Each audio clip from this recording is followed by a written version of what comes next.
لله رب العالمين والصلاة والسلام على رسولنا الأمين ونبينا محمد وعلى آله وصحبه أجمعين سبحانك لا علم لنا إلا ما علمتنا إنك أنت العليم الحكيم.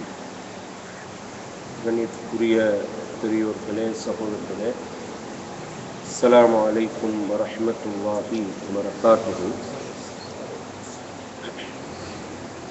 நோன்பை பாதிக்கக்கூடிய விடயங்கள் என்ற பாடத்தில் இடம்பெறக்கூடிய ஹதீஸ்களுக்கான விளக்கங்களை தொடர்ந்து நாங்கள் பார்த்து வருகிறோம். இந்த வகையில் இன்று அபூ ஹுரைரா ரலியல்லாஹு அன்ஹு அறிவிக்கின்ற ஒரு ஹதீஸுக்கான விளக்கத்தை ஆரம்பமாக நாங்கள் பார்க்க இருக்கிறோம்.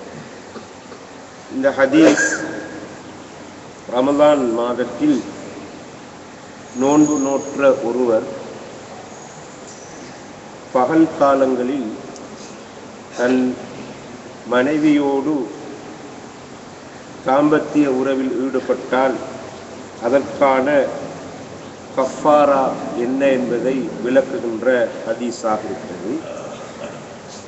இந்த ஹதீஸை அபூ ஹுரைரா ரலியல்லாஹு அன்ஹு இவ்வாறு அறிவிக்கின்றார்கள்.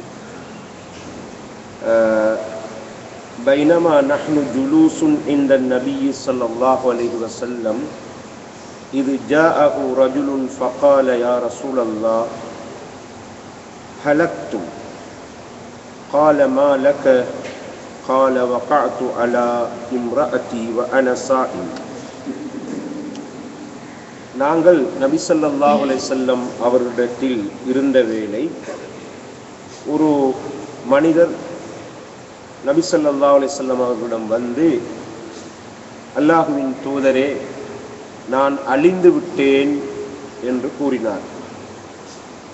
அப்பொழுது அல்லாஹ்வின் தூதர் ஸல்லல்லாஹு அலைஹி வஸல்லம் அவர்கள், உமக்கு என்ன நேர்ந்தது என்று கேட்டார்கள். அப்பொழுது அவர், நான் நோன்பு நோற்றிருக்கின்ற நிலையில் என் மனைவியோடு தாம்பத்திய உறவில் ஈடுபட்டு விட்டேன் என்று சொன்னார்.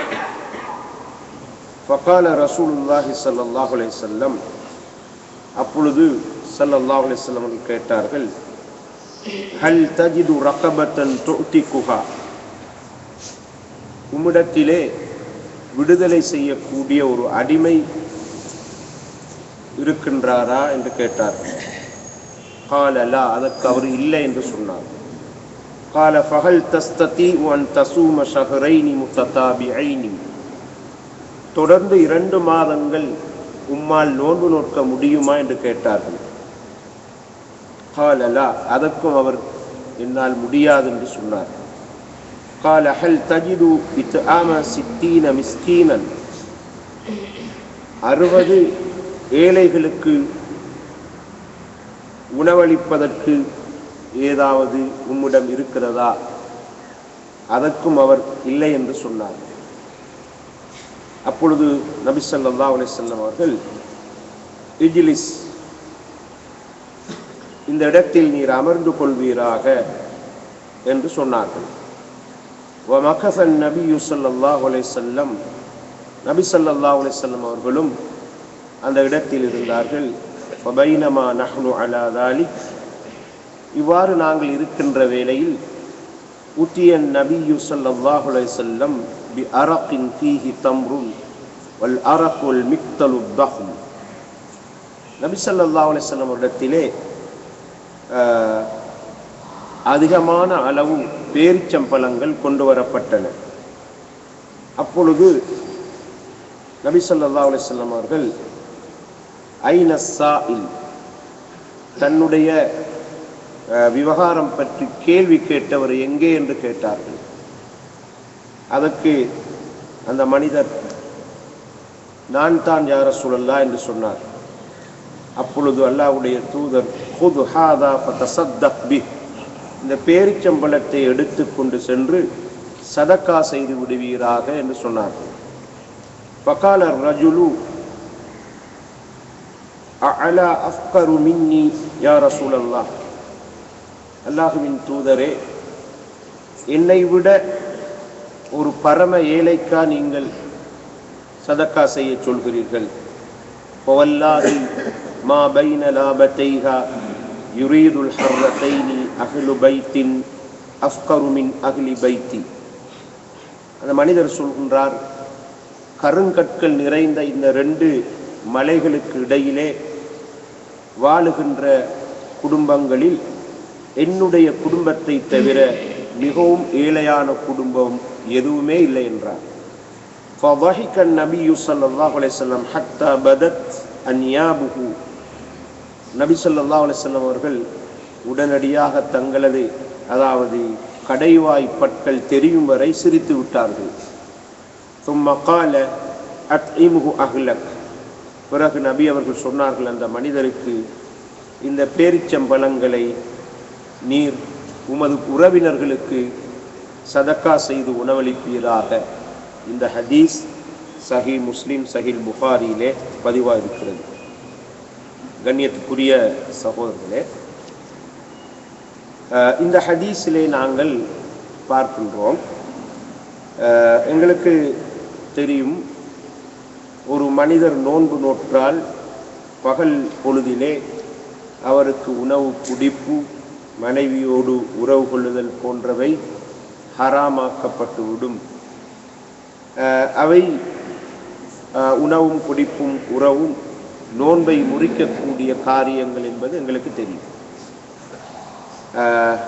நபி ஸல்லல்லாஹு அலைஹி வஸல்லம் அவர்களிடத்திலே அந்த மனிதர் வந்து முதலாவது சொல்கின்றார், யா ரசூலல்லாஹ் ஹலக்து.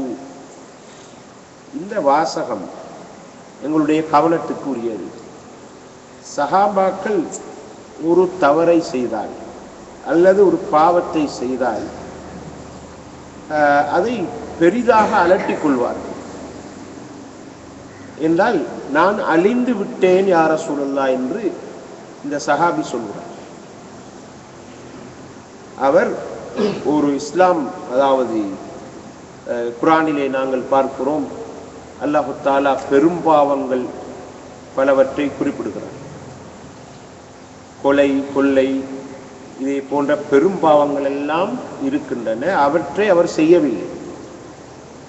ஆனால் நோன்பிலே அவர் அல்லாஹு தஆலா ஹராமாக்கிய ஒன்றை செய்து விட்டார்.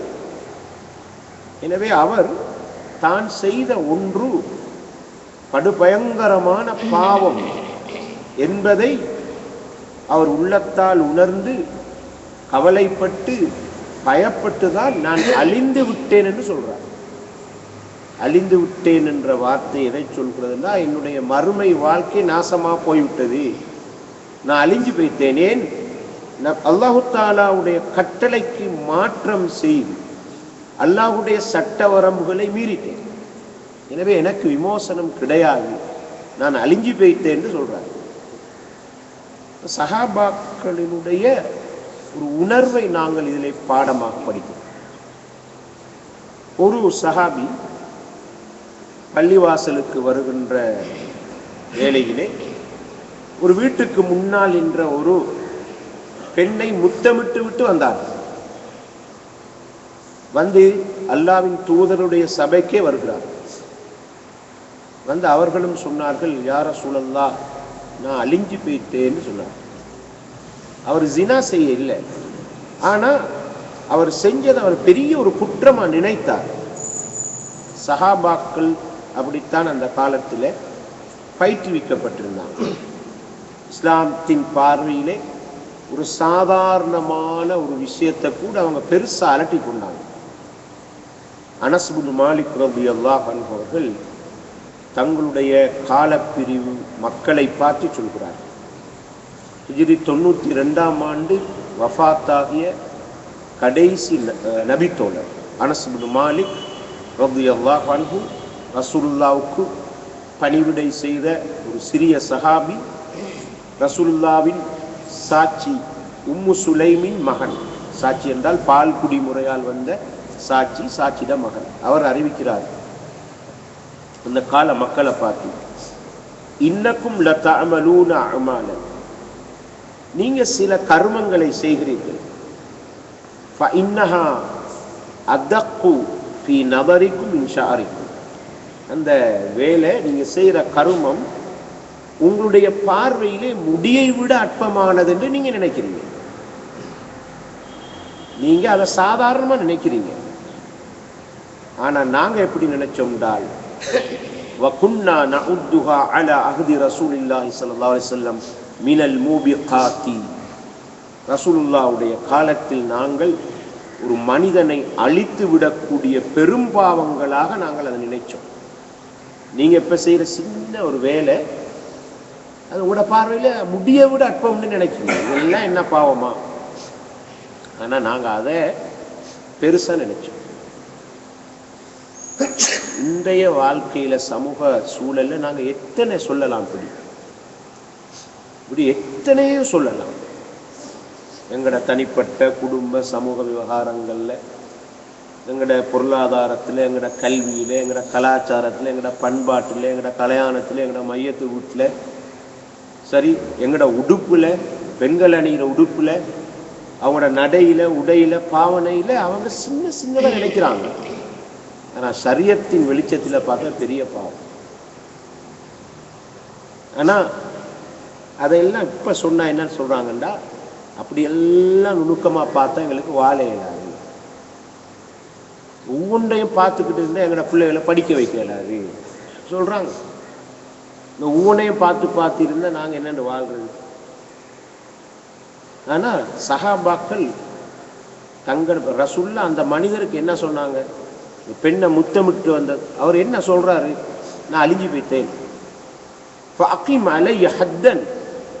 எனக்கு நீங்க ஹத்தடிங்கன்னு சொல்றாரு.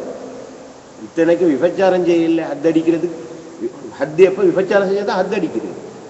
அவர் முத்தமிட்டு வந்து சொல்றாரு எனக்கு ஹத்தடிங்க.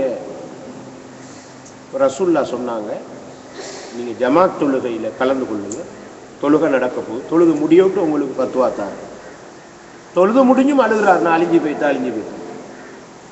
ரசூலுல்லாஹ் சூரா ஹூத்ல ஒரு வசனத்தை ஓதி காட்டினாங்க, இன்னல் ஹசனாத்தி யுத்ஹிபுன ஸய்யிஆத், நிச்சயமாக நன்மைகள் தீமைகளை அழித்து விடும்.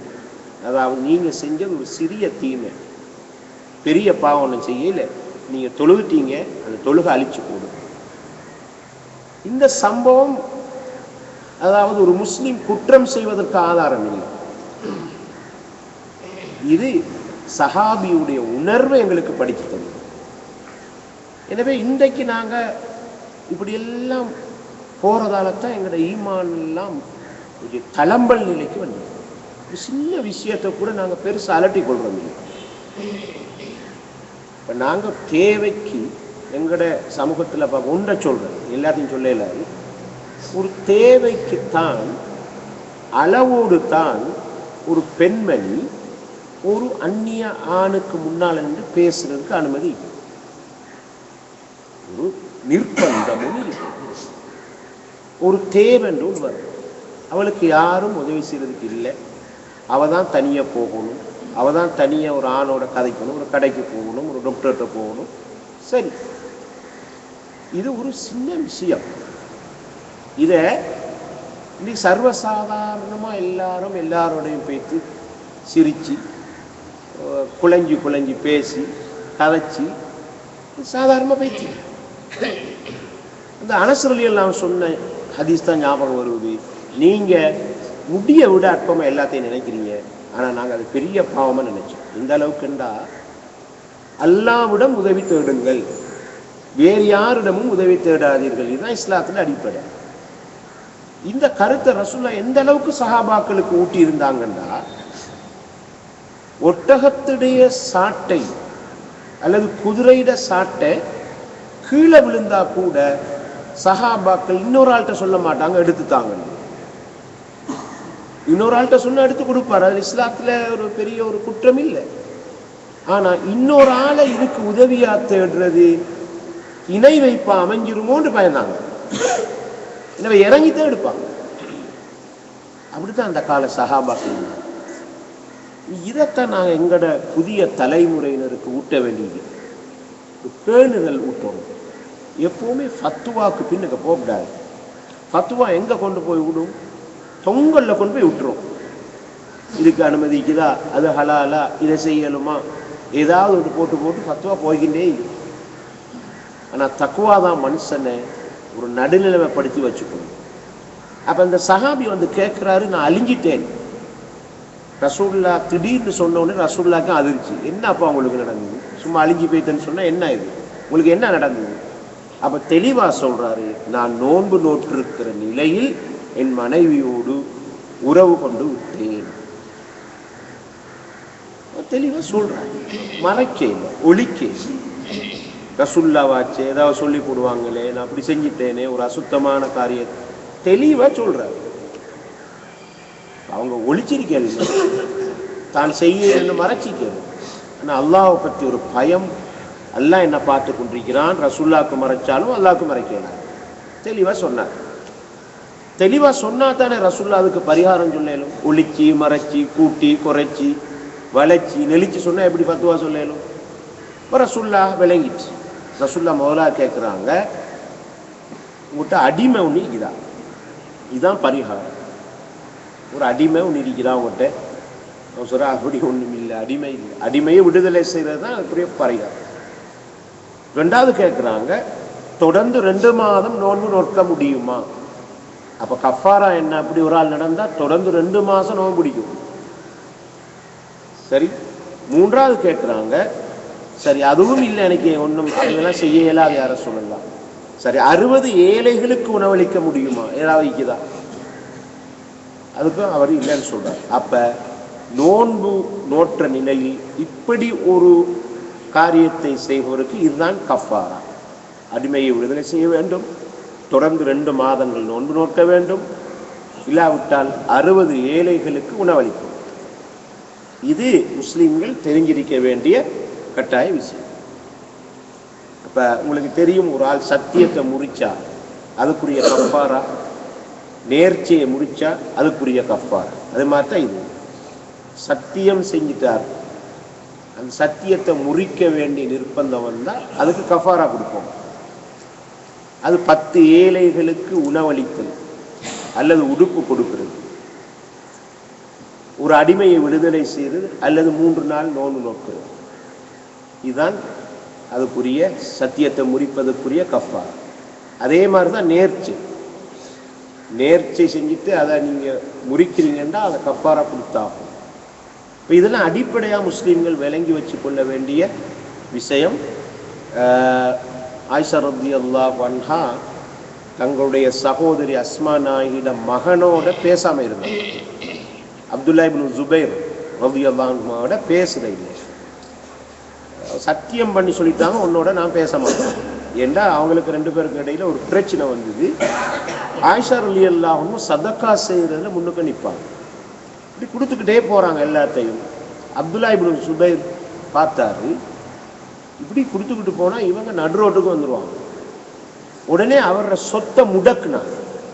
அதாவது ஆயிஷா ரலியல்லாஹு சுதந்திரமாக அதை நிர்வகிக்க முடியாம சொத்தை சரியத்தின்படி முடக்குனாங்க.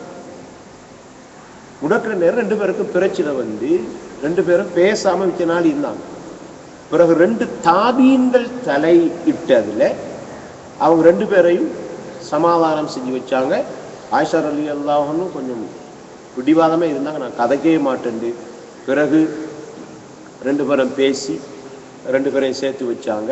அப்போ ஆயிஷா ரலியல்லாஹு அன்ஹா நினைக்கிறேன் 40 அடிமைகளை என்ன விடுதலை செய்ததாக, சத்தியத்தை முறிச்சதுக்காக அவங்க அடிமைகளை நிறைய விடுதலை செஞ்சு கொடுத்து அவரோட பேசினதாக வரலாறு சொல்லுது. ஆக இதுதான் இந்த சட்டம். இப்ப அல்லாஹ்வுடைய தூதர் சொல்றாரு, அவர் சொல்றாரு, எனக்கு ஒண்ணுமே இல்லை, நான் ஒரு ஒன்றும் செய்யல, நான் அப்படி நடந்துட்டு எனக்கு 2 மாசம் நோன்பு பிடிக்கவும் இயலாது, 60 ஏழைகள் உணவளிக்கவும் இயலாது, அடிமையும் இல்லை. இப்போ ரசூல்லா என்ன செஞ்சாங்க பாருங்க, ரசூல்லா சட்டத்தை மக்கள் மதிச்சு அந்த சட்டத்தை தங்களோட வாழ்க்கையில அமுலுக்கு கொண்டு வருவதற்கு அல்லாஹ்வுடைய தூதர் ஏற்பாட்டை செஞ்சு கொடுத்தாங்க.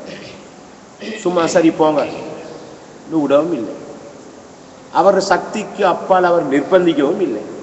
இருங்கன்றாங்க, இஜ்லிஸ் இருங்க. ரசூலுல்லாஹ்க்கு தெரியும் அவங்களுக்கு இப்ப பேரிச்சம் பழங்கள் வரும், ஜக்காத்தாக சதக்காவா எல்லாம் வரும். அதை எதிர்பார்த்து சொல்கிறாங்க, நீ கொஞ்சம் நேரம் இருங்க. கொஞ்ச நேரத்தில் வருவது பெரிய தொகை ஈச்சம்பழம். இந்த ஈச்சம்பழத்தை வச்சுக்கொண்டு இந்த ஃபத்வாவை கேட்ட ஆள் யாருன்னு கேட்குறாங்க. அப்புறம் சொல்கிறேன், நான் தான். சரி, இந்த அறிகுது, இதை கொண்டு போய் சதகா செய்யும்.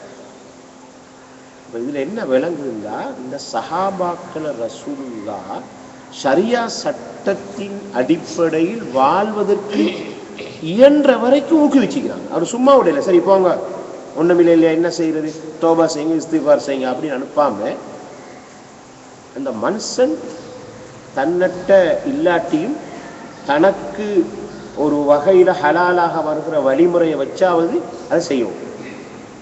நிறைய பேர் கேட்குறாங்க, சில பேர் கேட்குறாங்க, எப்படி நான் உழைச்சி தான் ஹஜ்ஜி செய்யணும், நான் உழைச்சி தான் உம்ரா செய்யணும், வெளிநாட்டில் இருந்து யாராவது எனக்கு உதவி செஞ்சால் அதன் மூலம் போகணுமா போகக்கூடாதா கேட்குற ஆட்கள் இருக்கிறாங்க.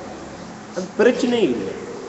உங்களுக்கு வசதி இல்லை, ஆனால் வசதியை எல்லாம் ஏற்பாடு செஞ்சு தாரான், உறவினர்கள் மூலமா நண்பர்கள் மூலமா. அதை நீங்க பயன்படுத்தி அதை செஞ்சு தான் ஆகும். இப்போ ரசூல்லா பாருங்க, அவருக்கு வசதி இல்லை, அந்த கஃபாராவை கொடுப்பதற்கு ஒரு வசதியை செஞ்சு கொடுக்குறாங்க. அந்த கஃபாரா கொடுக்கத்தான் வேணும். ஏன்டா இந்த மனுஷன் அடுத்த முறை இதை செய்யக்கூடாது. ஏன், இது சாதாரண ஒரு விஷயம் இல்லை. நீ உன் மனைவியோட உறவு வச்சது நோம்பு பிடிச்சிக்கிண்டு ஒரு லேசா விடுறதுக்குரிய விஷயம் இல்லை. இது ஒரு தடையை போடுறான். கஃபாராங்கிறது ஒரு மனிதனை சுத்தப்படுத்தக்கூடியது. இதுக்கு பிறகு அவன் செய்யக்கூடாது. எனவே அவர் சதக்கா செய்து சொல்றாங்க. அவர் சொல்றாரு, ரெண்டு மலைகளுக்கு இடையில என்னை விட பரம ஏழைகள் யாராவது இருப்பாங்களா? ஒரு தரம் இல்லை யார சொல்லலாம். நீங்க மற்றவங்களுக்கு சதக்கா செய்ய சொல்றீங்களே. ரசூல்லா கடைவாய்ப்பல் தெரியும் வரைக்கும் சிரிச்சாங்க. சிரிச்சுட்டு சொன்னாங்க, சரி கொண்டு போய் உங்க வீட்டுக்கு கொடுங்கப்பான்னு அனுப்பி விட்டாங்க. இதுல இந்த விலங்குது சில விஷயங்களுக்கு இப்படி தண்டனை போனா அதுக்கு அங்கால ஒண்ணும் இல்லை. உதாரணமா சஜதா சஹு செய்யணும். அதாவது தொழுகையில ஒரு ஆள் ஒன்றை கூட்டி செஞ்சா, குறைச்சி செஞ்சா, அல்லது சந்தேகம் ஏற்பட்டா, 3 4 ரக்காத்துன்னு சந்தேகம் வந்தா சஜதா சஹு செய்யணும். அந்த சஜதா சஹுவையும் மறந்துட்டாருன்னா என்ன செய்யுது? அப்படி மறதியும் மறதி அல்லாஹ் தஆலா அதை நன்மையா வச்சுக்கிறான். எங்களோட வாழ்க்கையில் நடந்து பலதை நாங்கள் மறந்துட்டோம். மறக்காம இருந்தா இன்னும் நாங்க பழிதீர்க்கின்ற ஆட்களாக தான் இந்திப்போம். சின்ன வயசுல எல்லாம் செஞ்சதெல்லாம் ஞாபகம் இருந்தா இன்னும் பழிதீர்ப்போம். சரி, அப்ப இப்படி மறதி இது. ஆனா மறதியே வாழ்க்கையே மறதி இல்லை, அது பெரிய பிரச்சனை. அப்ப அதுக்கு என்ன செய்யுது? சஜதா சஹு அதே மறந்துட்டாரு. அவருக்கு என்ன ஆகி தௌபா இஸ்திக்ஃபார் தான். சின்ன வயசுலேருந்து நான் தொலை இல்லை, இப்போ கிட்டடியிலேருந்து தான் தொலை ஆரம்பிக்கிறேன். அதுக்கு முன்னுக்குள்ள தொழுகையெல்லாம் என்ன செய்யுது? சிலவர் சொல்லுவாங்க ஒவ்வொரு வக்துக்கும் லொஹருக்கு பழைய லொஹரில் ஒன்று தொழுகிறது. அதெல்லாம் கஷ்டம், அது எல்லாருக்கும் செய்யலை. சில பேர் செய்கிறாங்க. எப்படி எத்தனை ரக்காத்துகள், எத்தனை 1000 ரக்காத்துகளை விட்டிப்பாரு. அதுக்கு என்ன செய்ய சொல்கிறாங்கன்ற அறிஞர்கள், உருக்கமா தௌபா இஸ்திக்ஃபார் செஞ்சு மீண்டு கொள்ளுங்க. அல்லாஹ் ரஹ்மான் ரஹீம். நீங்கள் தொழாமை இருந்தது அல்லாஹ்க்கு வெளிச்சம், ஏன் தொழாமை இருந்தீங்க? ஆனால் அவ்வளோ ரக்காத்துன்னு ஒரு மனுஷன் திரும்ப தொழுகிட்டீங்கள்மா, மனமுருகி தௌபா செஞ்சு போட்டு தொழுகையை ஸ்டார்ட் பண்ணுறது. எனவே ஒரு கட்டம் வரைக்கும் தான் சட்டம். அதுக்கு அங்கால சட்டமும் இல்லை, தண்டனையும் இல்லை. அதை இனி அல்லாவும் அவரும் பார்த்து கொள்ள முடியும். இப்போ ரசூல்லா சிரிச்சுக்கிட்டே சொல்கிறான், சரி கொண்டு போய் உங்களோட குடும்பத்தை கொடுங்கப்பான்ட்டான். கண்ணியத்துக்குரியவர்களே, நாங்கள் இன்று நாங்கள் ஒரு நீண்ட ஹதீஸுக்கான விளக்கத்தை தான் படிக்க முடியுமாக இருந்தது. இன்ஷா அல்லாஹ் தஆலா நாங்கள் அடுத்து வருகின்ற வாரங்களில் நோன்பை பாதிக்கக்கூடிய இன்னும் சில விஷயங்கள் இருக்குது. அதற்கு ஸல்லல்லாஹு அலைஹி வஸல்லம் சொன்ன பரிகாரம் என்ன என்பதை படிப்போம். அவை இன்று நாங்கள் படித்து கொண்டது இந்த விடயம்.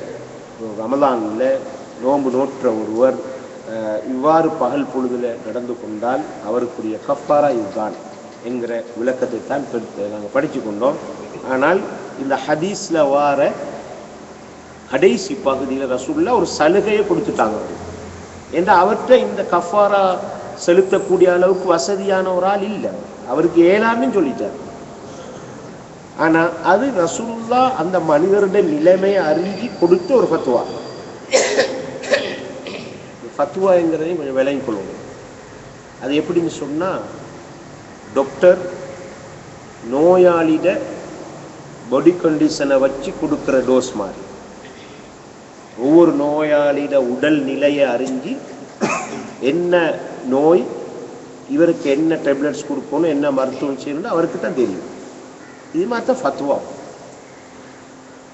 ஆகவே நாங்கள் நினைக்கப்படாது, நாங்கள் ஏற்கனவே படிச்சுக்கிறோம். இப்னு அப்பாஸ் நம்மகிட்ட ஒரு ஆள் வந்து கேட்டார், ஒரு இளைஞன் நோவு பிடிச்ச நிலையில் மனைவியை முத்தமிட்டா என்ன ஃபத்வா, ஒரு வயோதிபர் முத்தமிட்டா என்ன ஃபத்வா, ரெண்டு மாதிரி சொன்னாங்கன்னு படித்தோம். ஃபத்வா அப்படித்தான், ஒரே விஷயம் எல்லாருக்கும் சொல்கிறீங்க. ஆகவே ஃபத்வாக்கள் உலமாக்கள் சொல்கிற நேரம் வந்து கேட்குறவங்களோட தரத்தை விளங்கி, நிலைமையை விளங்கி, அவர் வாழ்கிற பின்னணியை விளங்கி தான் சொல்லுவாங்க. அதுக்கு மற்றவங்க பிள்ளைய விளக்கம் எடுக்கப்பட்டார். ஏன்னா இவருக்கு ஒரு மாதிரி சொல்லிக்கிறாரு, அவருக்கு ஒரு மாதிரி சொல்லிக்கிறாரு, அவருக்கு ஒரு மாதிரி சொல்லிக்கிறாரு அப்படின்னா ரசூலுல்லாஹ் குத்தம் சொல்லுவாங்க. நவுது பில்லாஹி. இப்னு அப்பாஸ் ரலியல்லாஹு அன்ஹு குத்தம் சொல்லுவாங்க. ரெண்டு ஃபத்வால கொடுத்திக்கிறாங்க. அப்படி இல்லை, மனுஷன் நிலைமை அறிஞ்சுதான் ஃபத்வா. இந்த மனிதருக்கு ரசூலுல்லாஹ் சொன்னாங்க, ஈச்சம்பழத்தை கொண்டு நீ வீட்டுக்கு போங்க, வீட்டில் கொண்டு போய் கொடுங்க. ஏன்னா அவர் நிலைமை அவ்வளோ அவர் கஷ்டமான ஆள். அவருக்கு ஒன்றுமே செய்ய வழி இல்லை அவர். எனவே ரசூலுல்லாஹ் பேரிச்சம்பழத்தை அவருக்கே கொடுத்தாங்க, கொண்டு போய் வீட்டில் கொடுங்க. இது அதுதான் அவருக்குரிய ஃபத்வா. எனவே இதை விளங்கி கொள்ளும். ஒரு சஹாபி வந்து ஒரு சஹாபி எதிரிகள்கிட்ட மாட்டிக்கொண்டார். மாட்டின உடனே அந்த எதிரிகள் சொன்னாங்க, ஷஹாதா கலிமாவை மாற்றி சொல்லு, முஹம்மத் அல்லாஹ்வுடைய தூதர் இல்லை என்று நான் சாட்சியம் கூறுகிறேன் என்று சொல்லு. அம்மார் இப்னு யாசிர் ரலியல்லாஹு அன்ஹு அப்படி அகப்பட்டார். அவர் யோசிச்சு அப்படி சொல்லிட்டு வந்தார். அப்ப விட்டுட்டாங்க அவரை கொள்ளையில். அவர் அப்படி சொல்லிட்டு வந்தார். ரசூலுல்லாஹ் என்ன செஞ்சாங்க, ரசூலுல்லாஹ்ட்ட வந்து சொல்றாரு, யா ரசூலல்லாஹ், நான் ஒரு தகாத வார்த்தையை சொல்லிட்டு வந்துட்டேன், எனக்கு கஷ்டமாயிக்குது. என்ன சொன்னீங்க? நீங்க அல்லாஹ்வுடைய தூதர் இல்லை என்று சாட்சியம் கூறுன்னு சொல்லிட்டு தப்பி வந்துட்டேன். அப்ப ரசூலுல்லாஹ் ஒன்னுதான் கேட்டாங்க. ரசூலுல்லாஹ் ஒரு கேள்விதான் கேட்டாங்க. அப்படி சொன்ன நேரம் உங்களோட உள்ளம் எப்படி இருந்தது?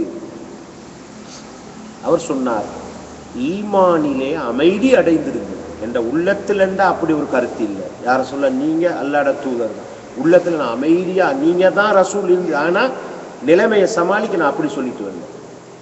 ரசூலுல்லாஹ் அவருக்கு சொன்னாங்க, மீண்டும் ஒரு முறை அப்படியான ஒரு நிலைமை ஏற்பட்டால் அப்படியே சொல்லிவிட்டு தப்பித்து வந்து விடுவீராக. ஏன் அவருக்கு அந்த ஃபத்வா கொடுத்தாங்க? அவர் ஈமான்ல உறுதியான மனுஷன். அவரை நாக்கில் சும்மா வெற்று வார்த்தையா தான் வந்தது அது. ஆனா ரசூலுல்லாஹ் எல்லாருக்கும் அப்படி சலுகை கொடுக்கல, எல்லாருக்கும் அந்த ஃபத்வா கொடுக்கல. எனவே ஃபத்வாக்கள் கூட இடம், காலம், மனிதர்கள் நிலைமையை பொறுத்து மாறுபடும் என்று அறிஞர்கள் சொல்லுவாங்க. அதைத்தான் நாங்கள் இதில் விளங்கி கொள்வோம். சுப்ஹானல்லாஹி வ பிஹம்திஹி அஷ்ஹது அன் லா இலாஹ இல்லா அன்த அஸ்தக்ஃபிருக வ அத்தூபு இலைக். அஸ்ஸலாமு அலைக்கும்.